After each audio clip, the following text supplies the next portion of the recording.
Hello everyone, welcome back to another episode of Kelvin Topper Speak. Today we have Akash Kumar with us who have scored 100 in maths in CBSE 10th class.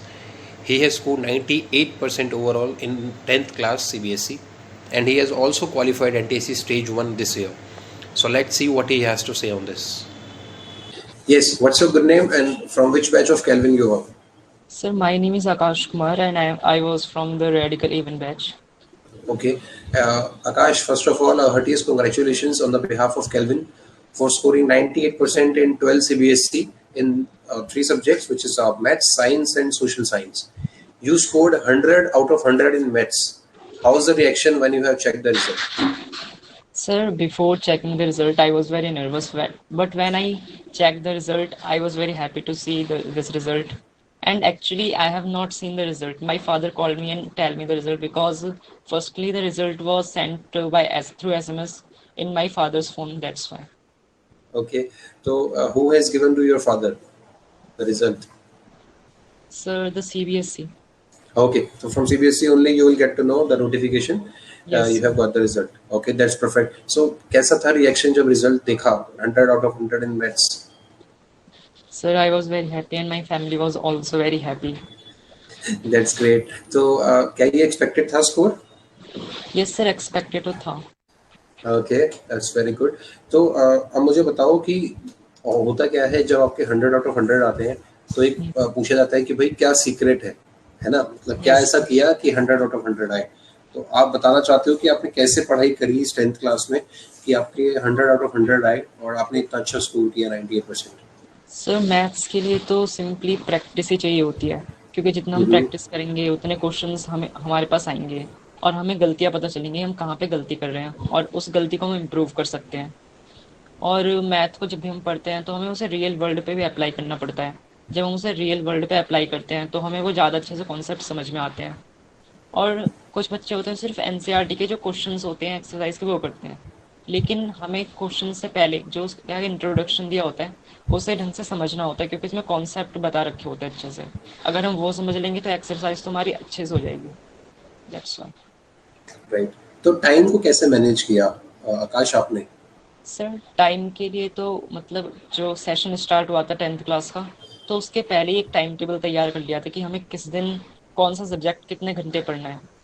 तो ऐसी एक दिन में 7 our की study करता था. उसमें 45 minutes पहले साइंस पढ़ा, फिर 15 मिनट्स का गैप, फिर 45 मिनट्स मैथ्स, फिर 15 मिनट्स का गैप. ऐसे करते करते एक दिन में एक सब्जेक्ट को 2 टाइम पढ़ता था, जिससे कि ये रिवीजन रहे उसका.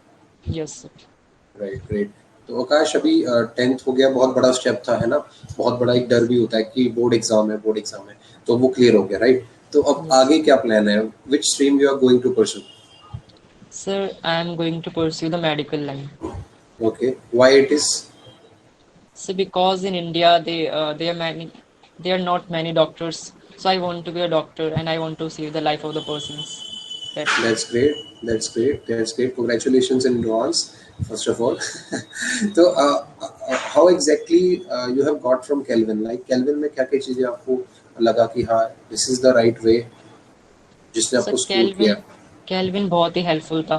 लाइक वहाँ पे वीकली टेस्ट होते थे और फेस टेस्ट होते थे, जिससे कि हमें अपनी इम्प्रूवमेंट हमें पता चलती थी कहाँ पे हमें इम्प्रूव करने की ज़रूरत है, कहाँ पे हमें ज़्यादा फोकस करना है. तो उससे ये हेल्पफुल था. और जैसे अगर हमें कोई चीज़ समझ नहीं आ रही तो हम उसे डाउट सेशंस में जाके क्लियर कर लेते थे. और वहाँ की क्लासेस भी बहुत ही ज़्यादा हेल्पफुल रही मेरे लिए. ओके. तो होता क्या है जब 10th बोर्ड होता है तो सब लोग ये कहते हैं कि 10th बोर्ड है, पढ़ लो, बहुत प्रेशर होता है, कहीं ना कहीं माउंटेड होता है. तो आपके मन में कभी स्टार्टिंग से ही जब आप 10th क्लास में आए कभी ऐसा डर रहा कि बोर्ड एग्जाम आना है, पता नहीं क्या होगा क्या नहीं होगा? सर प्रेशर तो आज तक नहीं रहा, क्योंकि जब कैल्विन में पढ़ता था मैं एनटीएससी की तैयारी करता था. तो उससे मतलब एनटीएससी में इतने हार्ड क्वेश्चंस होते थे जिससे कि सीबीएसई तो कुछ लगता ही नहीं था, मतलब ये बहुत ईजी सा लगता था. Right, of course. For the viewers I must tell you कि आकाश ने एनटीएससी स्टेज 1 भी क्वालिफाई किया है, राइट. तो फ्रॉम द केल्विन ओनली. तो ऑब्वियसली पॉइंट यही है कि जब हम कंपटीशन की तैयारी करते हैं तो सीबीएसई हमें ज़्यादा तंग नहीं करती, right. That's what yes. You want to say, है ना? बहुत बढ़िया, वेरी गुड। तो अब मुझे बताओ कि होता क्या है कि जब आप पढ़ाई करते हो और टॉपर होते हो क्लास में, तो सब बच्चे ये बोलते हैं कि नहीं, ये सिर्फ पढ़ाई पढ़ाई पढ़ाई करता रहता है और ये बुक्स में घुसा रहता है। तो क्या यस। ऐसा ही है आपके साथ भी, या आप कोई एक्स्ट्रा करिकुलर एक्टिविटी भी करते थे अपने माइंड सर को ऐसा फ्रेश नहीं है। रखने के लिए? यस सर, करिकुलम एक्टिविटीज में मैं गया था। लाइक इन 9th क्लास में गया था मेंटल मैथ्स, स्टेट लेवल पे फर्स्ट पोजीशन थी मेंटल मैथ्स कंपटीशन में। और दैट्स 10th ग्रेट। क्लास में भी गया था, लेकिन उसमें रीजनल लेवल पे आउट हो गया था, लेकिन रीजनल लेवल तक गया था उसमें भी। और उसके अलावा संस्कृत स्पीच में गया था मैं, स्टेट लेवल पे। तो बहुत सारी करिकुलम एक्टिविटीज थी जिसमें मैंने पार्टिसिपेट करा था। आपके आपके हिसाब से सबसे बेस्ट क्या रहता है जब, अब अगर आप पढ़ रहे हो और आप बिल्कुल एकदम वो हो गए कि नहीं यार अब थोड़ा सा रिलैक्स करना है, तो अपने रिलैक्सिंग टाइम में आप क्या करते थे?